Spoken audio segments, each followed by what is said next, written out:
দাঁড়িয়েছিলেন। এবার দেখেন সংক্রমণ যাচ্ছিল, যখন কমে গিয়েছিল কোভিডের অবস্থা, তখন থেকে এখন যদি আমি তুলনা করি, তাহলে প্রায় সংক্রমণের হার 6 গুণ বেড়ে গেছে। 6 গুণ বেড়ে গেছে। কেন 5% ছিল এবং তারও নিচে নেমে গিয়েছিল। এখন 30-32% ঠেকেছে। 6-7 গুণ বেড়ে গেছে। তারপরেও আমরা চিকিৎসা দিয়ে যাচ্ছি। সম্ভব আমরা করছি। মৃত্যুর সংখ্যাও প্রায় আগে যা ছিল তার থেকে প্রায় 10 গুণ বেড়ে গেছে। আগে 15 জন, 20 জন, 10 জন এইভাবে হইতো, এখন 200 জনে ঠেকে গেছে। গতকাল যদিও একটু কম ছিল, 166 জন, অর্থাৎ 10 times death has increased, which is alarming, which is not acceptable. বেডের রিকোয়ারমেন্টও 10 times বেড়ে গেছে। আমরা যেটা দেখেছি, বেড অকুপেন্সি 10 times বেড়ে গেছে এবং অক্সিজেনের রিকোয়ারমেন্ট 4 থেকে 5 গুণ বেড়ে গেছে। এই পরিস্থিতিতে এত বাড়ার পরেও আমরা যেহেতু সরকারি বেসরকারি হাসপাতালগুলো, সরকারি বেসরকারি ভাবে যে আন্তরিকতার একটা বন্ধন সৃষ্টি হয়েছে, আমরা করতে সক্ষম হয়েছি আপনাদের সহযোগিতা, যে কারণে এখনো আমরা স্বাস্থ্যসেবা মানুষকে ভালোভাবে দিতে পারছি। এত বাড়ার পরেও, সবকিছু রিকোয়ারমেন্ট এত বাড়ার পরেও আমাদের আমরা ম্যান পাওয়ারও আমাদের বাড়াতে হয়েছে। আমরা এই কোভিডকালীন সময়ও আপনারাও বাড়িয়েছেন, সরকারও প্রায় 50,000 লোক বৃদ্ধি করেছে এবং এই অল্প দিনের মধ্যেই নতুন 4,000 ডাক্তার, 4,000 নার্স এবং প্রায় 500 অ্যানেস্থেসিস্ট জয়েন করবে এই কাজে।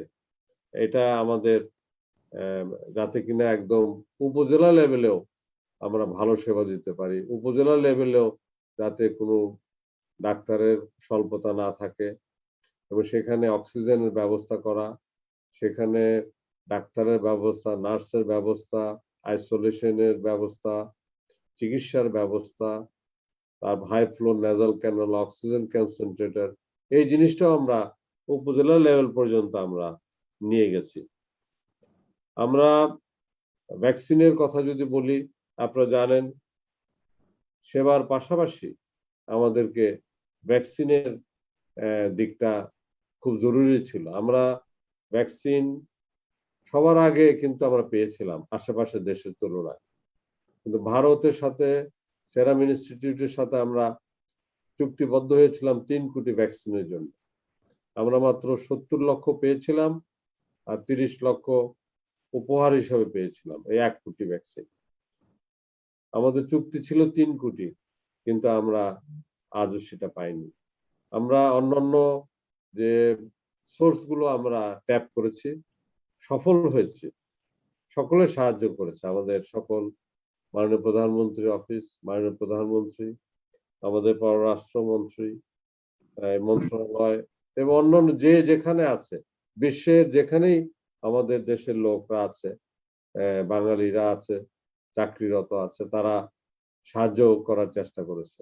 এটা একটা বিরাট বিষয়। মানুষ, একটা কথা আছে যে human being gets united on 2 aspects. When there is common interest, human being gets united, and when there is a common threat from outside, then human beings get united.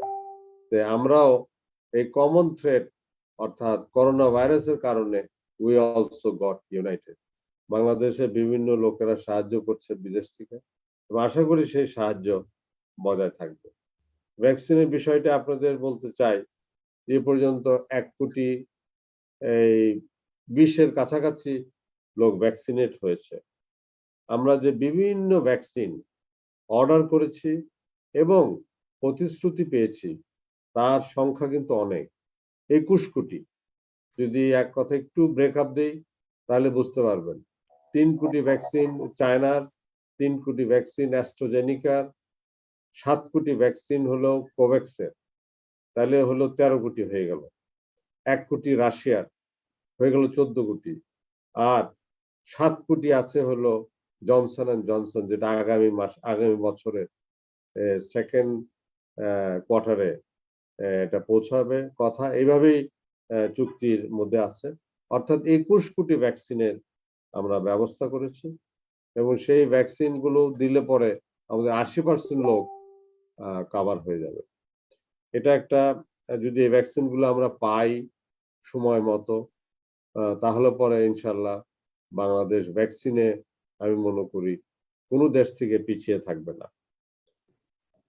একটা জিনিস হলো যে একটা লক্ষ্য করেছি আমরা, আপনাদের জ্ঞাতার্থে বলছি, আপনাদের হাসপাতালেও সেটা আপনারা দেখবেন যে যারা রুগী আসছে সরকারি হাসপাতালে, আমরা একটা তথ্য পেয়েছি যে ভ্যাকসিনেটেড নন ভ্যাকসিনেটেড রুগী হলো 90%। যত রুগী ভর্তি হচ্ছে তার নন ভ্যাকসিনেটেডই হলো 90%। অর্থাৎ ভ্যাকসিন নেয় নাই, না নেওয়ার কারণে তারা সংক্রামিত হয়েছে এবং অসুস্থ হচ্ছে, এবং তার 75%ই হলো গ্রামে গঞ্জে। আমাদের ঢাকা শহরে যত লোক ভর্তি হয়েছে সরকারি হাসপাতালে, তার 75%ই হলো রুরাল এরিয়া, এবং তারা 90%ই নট ভ্যাকসিনেটেড, বয়স্ক লোক, সবই বয়স্ক লোক।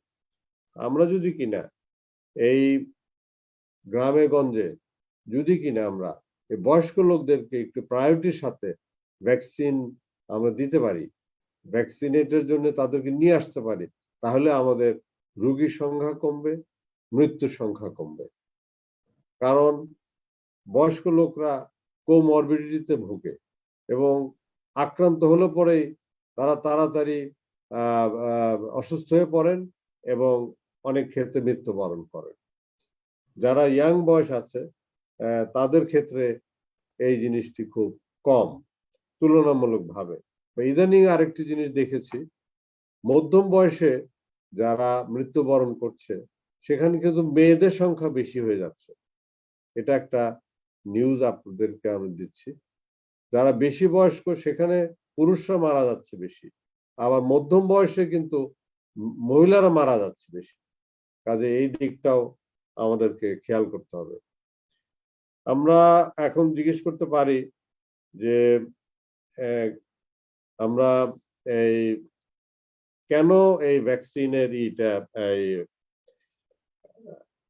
এই ভ্যাকসিনের বিষয়টি আমরা সকলকে আমরা এখন দিতে পারিনি, সেটা তো আমরা জানেন যে আমরা আগে ভ্যাকসিন পাইনি, এবং সংক্রমণটা কেন হচ্ছে এই বিষয়টা আমরা সকলেই জানি। তারপরেও আবার একটু রিপিট করি, যেমন ধরেন এখন আমাদের হেলথ গাইড মানতে চায় না, এখনো মাস্ক পরতে চায় না, সামাজিক দূরত্ব বজায় রাখতে চায় না, ঘুরে বেড়ায় এবং বেপরোয়াভাবে ঘুরে বেড়ায়। এই কথা এখন বললে আমি মেনে নিব না যে কেউ জানে না যে মাস্ক পরা প্রয়োজন করোনা ভাইরাস ঠেকাতে হলে পরে। আমি মনে করি প্রায় সকল লোকই জানে, প্রচার অতটুকু হয়েছে, কিন্তু সামহাও আমরা এটা মানতে চাই না, যার ফলে আমরা আক্রান্ত হচ্ছি। আমরা মাস্ক পরতে চাই না, হেলথ যে গাইডলাইন গুলো মানতে চাই না।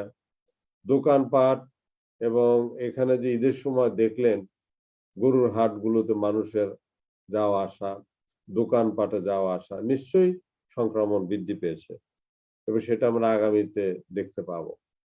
এবং সরকার চেষ্টা করেছে, ফাইন করেছে, জেলে ঢুকিয়েছে এই স্বাস্থ্যবিধি না মানার কারণে, তারপরেও শুনে নাই, তারপরও বেপরোয়াভাবে ঘুরেছে।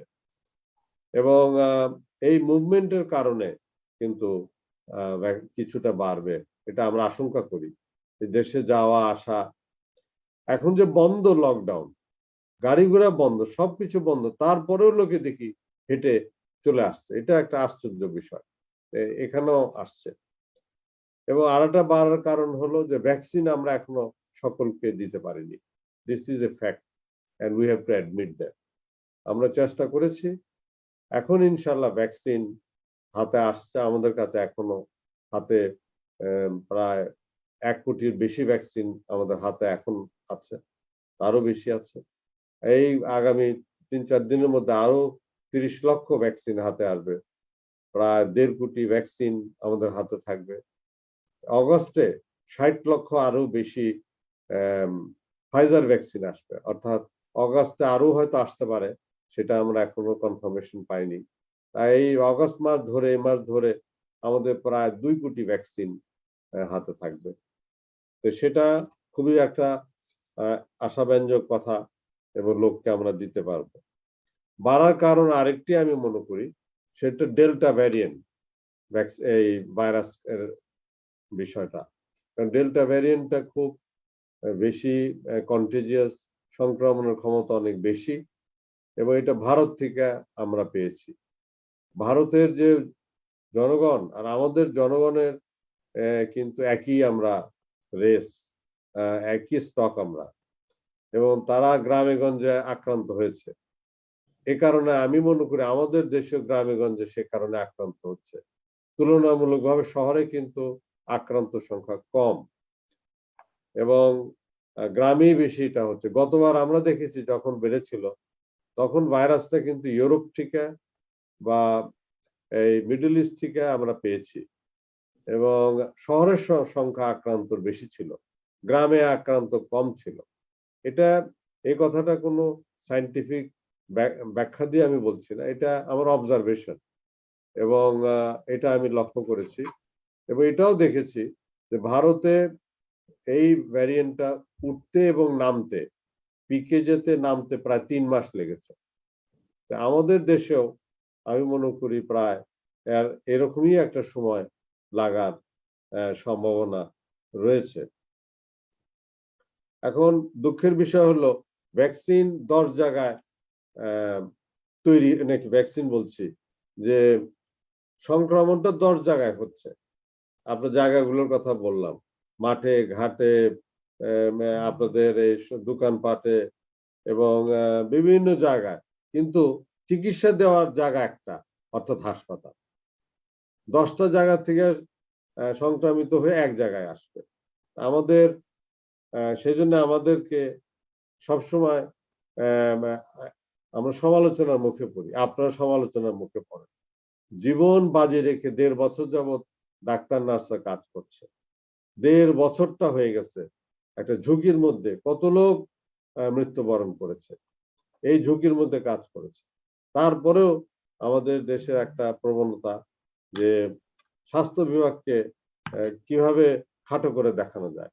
পৃথিবীর কোথাও এটা হয় নাই। আপনি একটা রাষ্ট্রকেও উদাহরণ দেখাইতে পারবেন না যেখানে স্বাস্থ্য বিভাগের লোকদেরকে অপমানিত করেছে, স্বাস্থ্য বিভাগের লোককে এইভাবে অন্যায়ভাবে তাদের বিরুদ্ধে কথা বলেছে।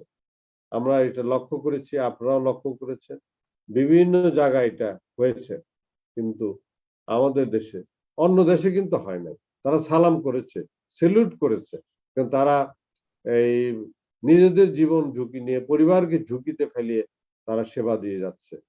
এটা খুবই দুঃখজনক বিষয়। খালি স্বাস্থ্য বিভাগের হাসপাতালের গেলে পরে সেবা পায় না, আইসিইউ পায় না, এই বেড পায় না। আপনি 10 জায়গায় সংক্রামিত হবেন আর হাসপাতালের বেড সবসময় রেডি থাকবে, এটা তো সম্ভব হবে না।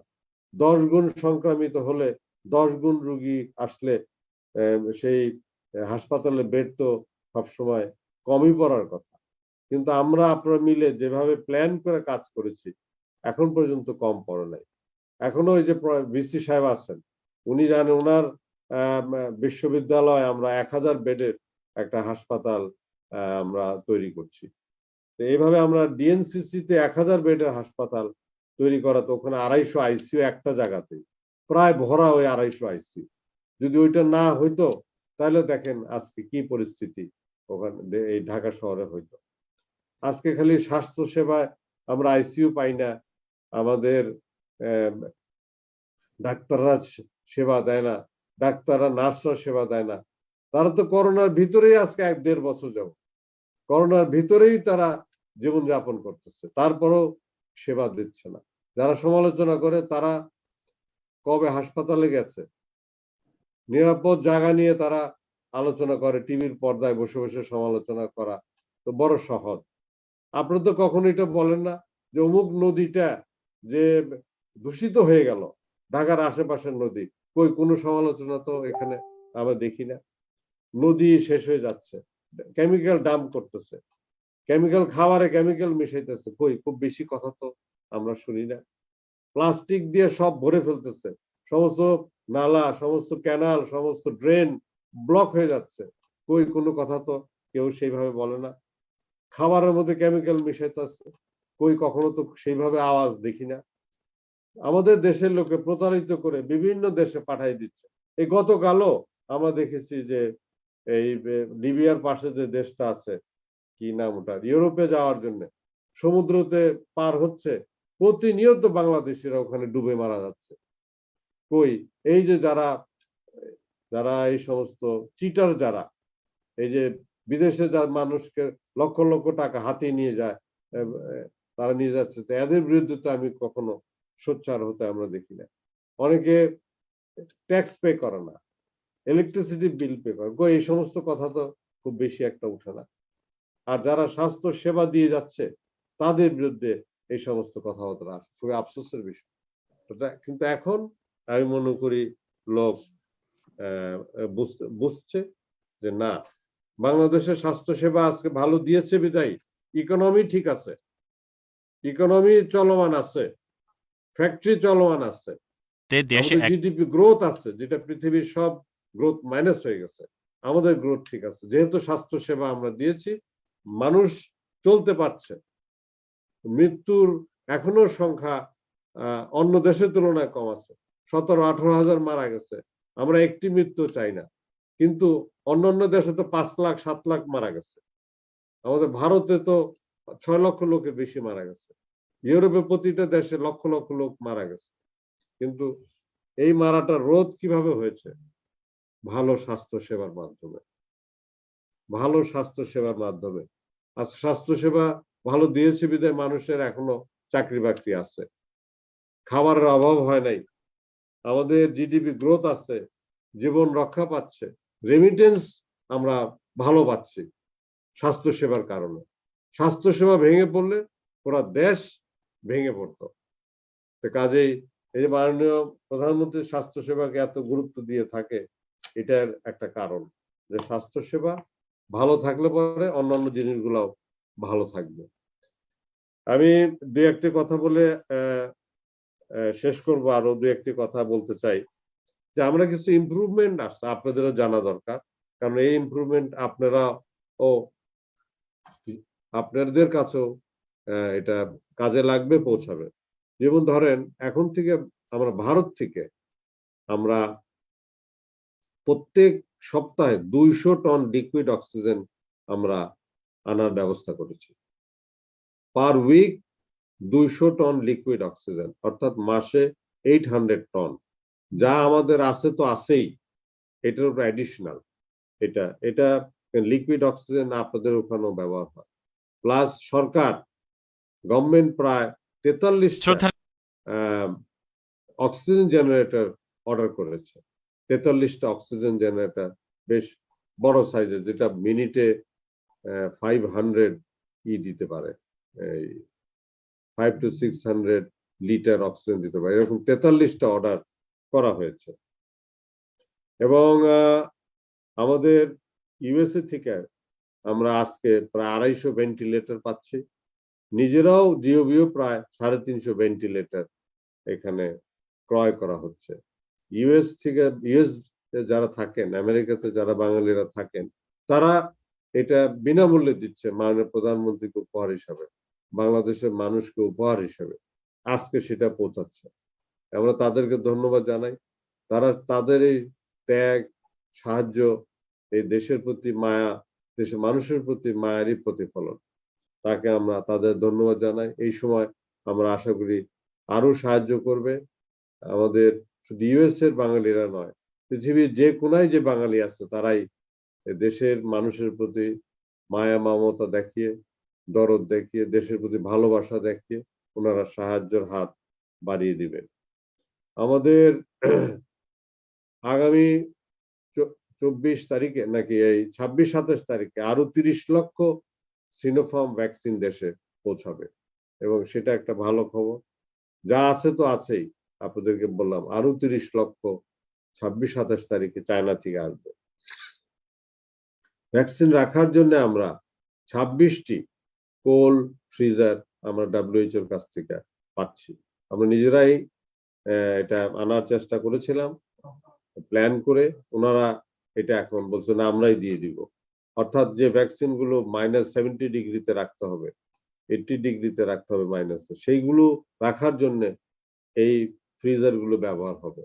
আমাদের দেশে আছে ফ্রিজার, বাট আমরা মনে করি আগামীতে তো আরো ভ্যাকসিন আসবে, যেদের মাইনাস যেখানে বেশি লাগে, সেই ভ্যাকসিন রাখার জন্য আমরা ব্যবস্থা করেছি। আমরা আরেকটি অর্ডার দিয়েছি, জেলা, উপজেলা, ইউনিয়ন, ওয়ার্ডে কমিটি করে দিয়েছি। আগেও ছিল, এখন আরো জোরদার করা হয়েছে সেই কমিটি, এবং সেই কমিটি প্রত্যেকটা গ্রামে রুগী খুঁজবে, দেখবে, এই অর্ডার করেছি। এবং তাদের মানে প্রাথমিক স্টেজেই তাদের অক্সিজেন টেস্ট করা বা টেম্পারেচার টেস্ট করে যদি ওষুধ লাগে দেওয়ার ব্যবস্থা করবে, হসপিটালে যদি নেওয়া লাগে নেওয়ার ব্যবস্থা করবে। এই নির্দেশনা আমরা দিয়েছি, কারণ তারা দেরি করে আসে হাসপাতালে, মৃত্যুবরণ করে, কিছু করার থাকে না।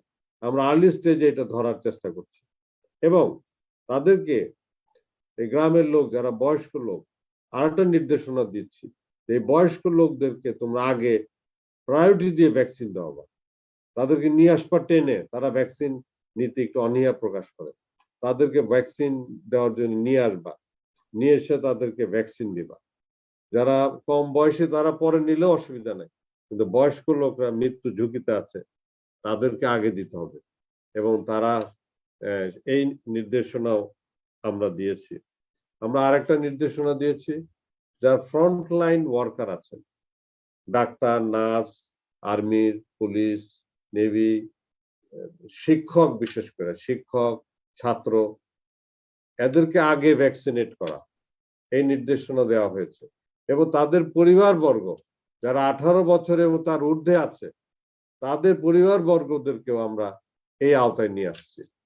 অর্থাৎ ডাক্তার, নার্স, যারা ফ্রন্টলাইন ওয়ার্কার, যারা সবসময় সংক্রমণের মুখে থাকে, তাদের পরিবারবর্গকে আমরা 18 বছর এর ঊর্ধ্বে তাদেরকে আমরা ভ্যাকসিনেট করব। এই সিদ্ধান্ত দেওয়া হয়েছে। এই সিদ্ধান্ত মাননীয় প্রধানমন্ত্রী দিয়েছে, ওনার কাছ থেকে অনুমতি নিয়েছি আমরা, এবং এখন থেকে এটা কার্যকর।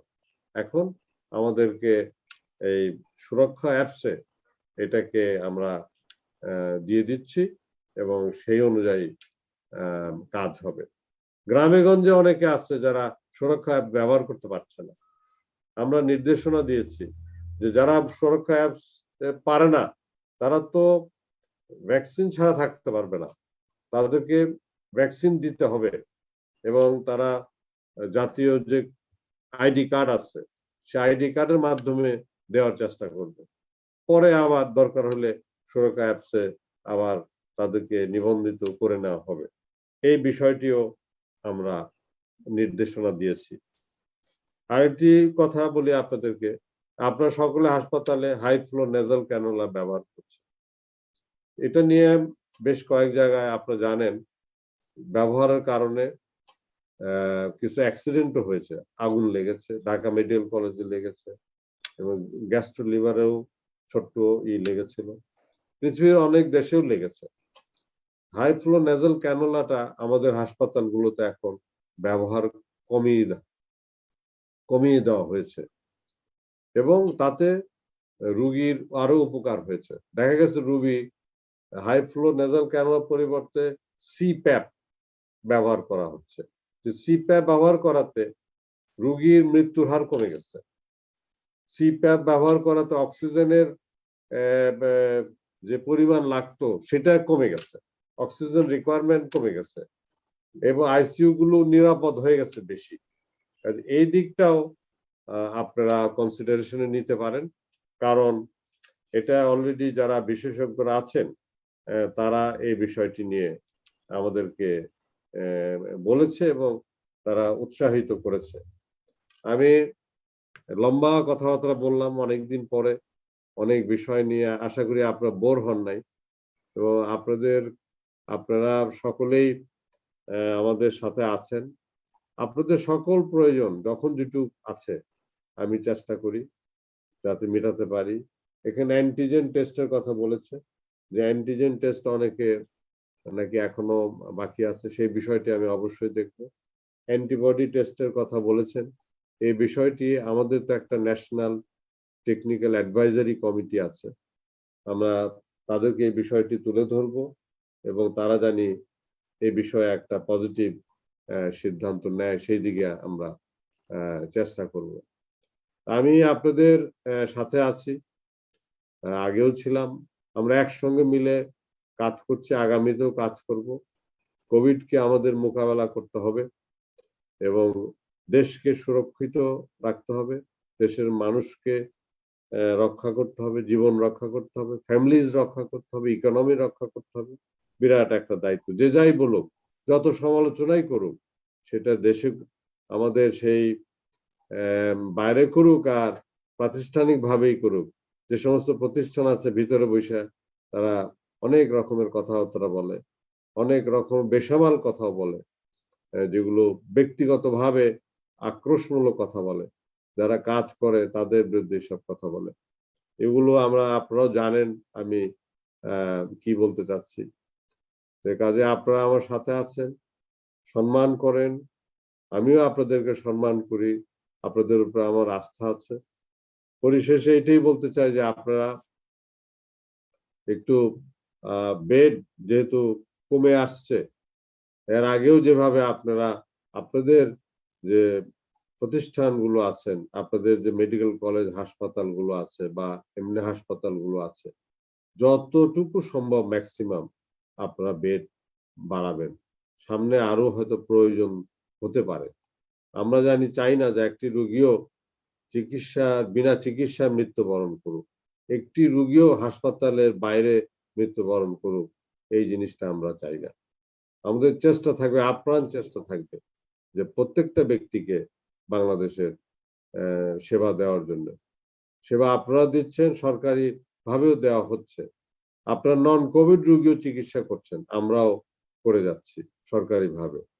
এটা কেউ খেয়াল করে না যে একই লোকরা একই হাসপাতাল কোভিড রোগী চিকিৎসা করছে, নন কোভিড রোগী চিকিৎসা করছে, পরীক্ষা করতেছে, 650 ল্যাব বানিয়েছে, 50,000 পর্যন্ত টেস্ট করছে, আবার ভ্যাকসিনেটও করছে, আবার নর্মাল কাজকর্ম করছে, নতুন নতুন সব জিনিস, নতুন হাসপাতাল তৈরি করছে, এত কিছু করছে এই করোনার মধ্যে। 100টির বেশি হাসপাতালে সেন্ট্রাল অক্সিজেন লাইন স্থাপন করা হয়েছে, আইসিইউ 2 গুণ 3 গুণ করা হয়েছে। তারপরেও সমালোচকদের আমরা মুখ বন্ধ করতে পারি না, তাতে কিছু আসে যায় না। আমরা তো জানি যে আমরা দেশের লোকের জন্য কাজ করছি এবং দেশের লোকের জন্য কাজ করলে আল্লাহ তাআলা বলেছে মানুষের সেবাই সবচেয়ে বড় ইবাদত। আমরা সেই ইবাদতে লিপ্ত আছি, দেশের মানুষের জন্য কাজ করছি, দেশের জন্য কাজ করছি, এটাই সবচেয়ে বড় দেশপ্রেম, প্যাট্রিয়টিজম। আমরা সকলকে আবারও যুক্ত হওয়ার জন্য আন্তরিকভাবে ধন্যবাদ জানাই এবং ইনশাআল্লাহ আমি আশা করব যে আপনারা ভালো থাকবেন, সুস্থ থাকবেন, আবার দেখা হবে।